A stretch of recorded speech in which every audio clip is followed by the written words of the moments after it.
What you're about to watch is part of an online training that I do twice a month inside my Movement Makers program, where I coach entrepreneurs like you how to build an online movement, how to make money from it, and use it to make a huge impact on the world. Enjoy. I want to talk about storytelling, public speaking, and I want to go deeper with you guys today. When I was thinking about what to talk about for today, I thought, you know what? We should go deep with the questions that you guys have. So think about the question you've got. What's the most important thing you're struggling with right now with storytelling or public speaking, and whether we'll do it in the text chat or we bring people up on stage and talk about it. I really want to go deep to make sure that you're getting value out of this. Like, how do we take this speaking career of yours to the next step? Storytelling and public speaking. Where are you struggling right now? And your question will probably be really valuable to everybody else watching as well. All right, we got a couple hands coming up. So, let's bring Dr. O up. Good morning. I'm a storyteller, but I haven't honed it down. So my question is, how do I say one story, stick with it, to have the call to action, what I want people to gain from it? Because I can tell stories, but I haven't quite figured out how to make it work for the other person. So the best stories that you say from stage are the ones where you are helping people first, right? Like the best stories that I've told are because I help people one-on-one first. Because when you're speaking live on stage to a group of people, you don't get a lot of fantastic feedback. Like you can kind of look at their faces and see what's going on, but they have a lot of thoughts and yeah buts and what ifs in their head, but they're not expressing them. But when you sit down with somebody one-on-one, you get the feedback. You get to see what they're thinking. You get to hear the real thoughts going on in their head. And so my best stories have come, the stories that I tell on stage, the stories I just told in Vegas, I've told countless times to people one-on-one, and I know how to tell the story so that it moves them to a result. You can have a million different stories, and it's awesome that you're a storyteller. Stories, the point is to get people to move towards some kind of action. So the key is figuring out which story to tell in which context. So if you're going to go on stage and speak, what's the end goal that you want to have happen? And then what's the right story to tell in this situation? Does that make sense? I'm figuring it out. I would practice telling more stories to more individual people and ask them what they thought. Gotcha. And especially the resistance, like where does it not make sense? Okay, I'll tell you a quick story. Okay. I had eye surgery the end of last month. And when I went to my doctor's office, he said I could go back to work. I work in the ER, and I decided I need a doctor's note not to work till July so that I can sit with what I really want to do with this in this space. And so the story for me is I have no income.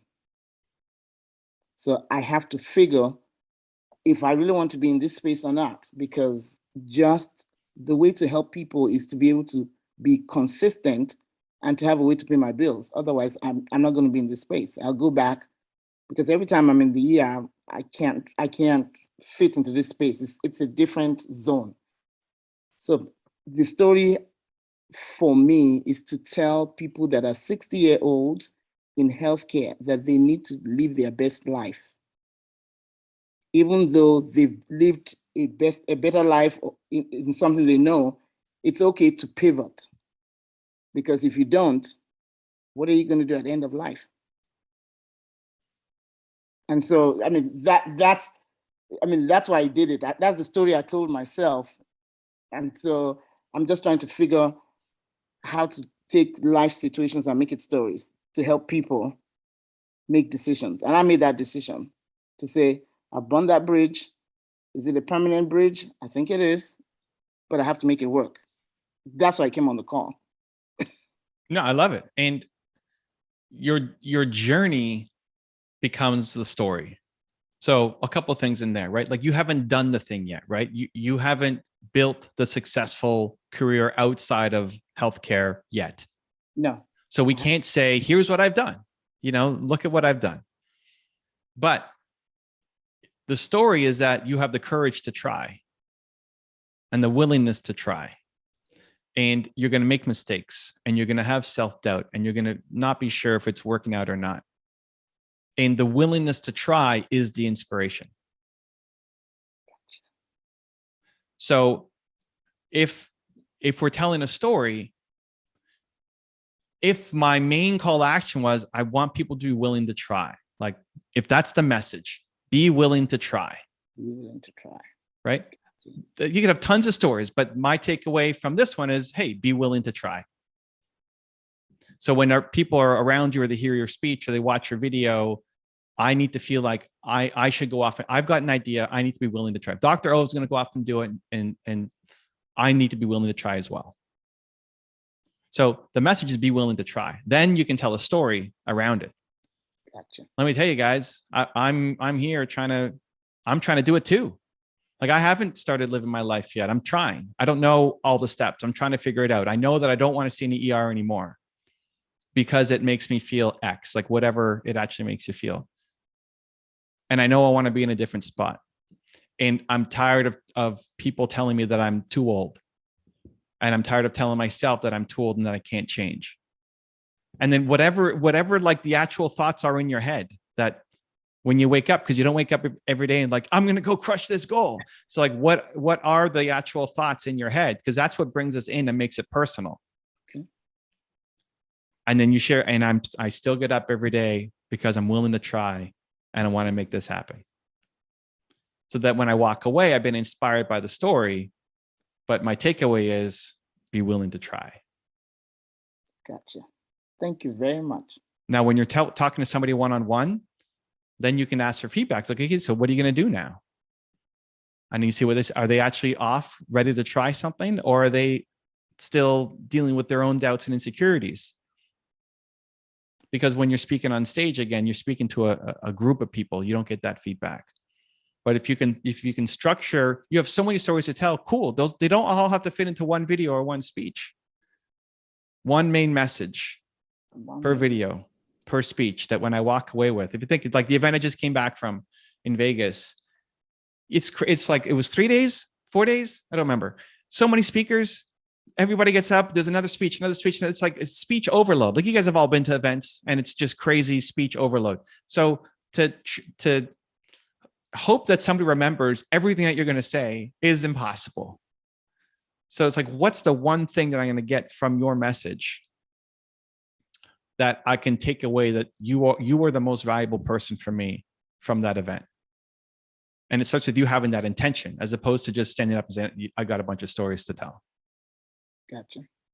Good luck. All right. Milko in the house. I saw him bouncing. What do we got, Milko? My question is not very well formed.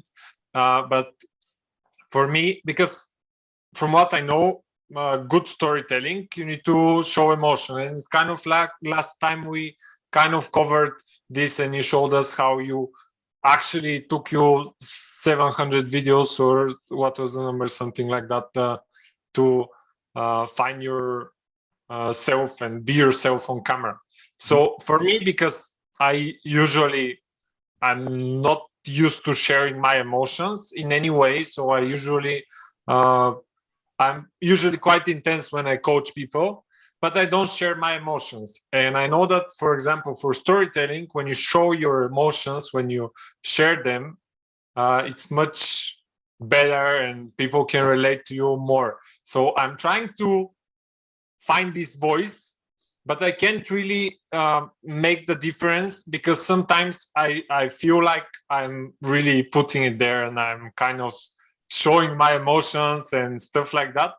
And then it turns out at the video that it's not, or someone else is telling me that it's not really, it sounds a bit not genuine and so on. So kind of, I'm not sure where I'm going with this, but I gotcha. So listen, I mean, if you go back and watch our session from a couple of weeks ago, I self-criticized my videos or critiqued them going back, and when I got the feedback to have more emotion, you see my very beginning videos, the content was almost still what I talk about now, the delivery was way off. It's like, okay, guys, so I got a question from my reader, and it's like just super boring watching it back. And then when I got the feedback to try to do more emotion, it felt forced, right? Like as I was critiquing my videos, like, look at that video. Like I'm trying, there is more energy, but it's not real Evan energy. It's a forced energy, but it's better than what it was, but it's not where it needs to be. And it's still pushing through that discomfort to practice and work on it, because it was 80% there. Some of the things are right, but I had to keep trying it on to like make it fit for me. One of the best things that helped me, and this is advice I told Alex too, who's in the house, so we could talk about him.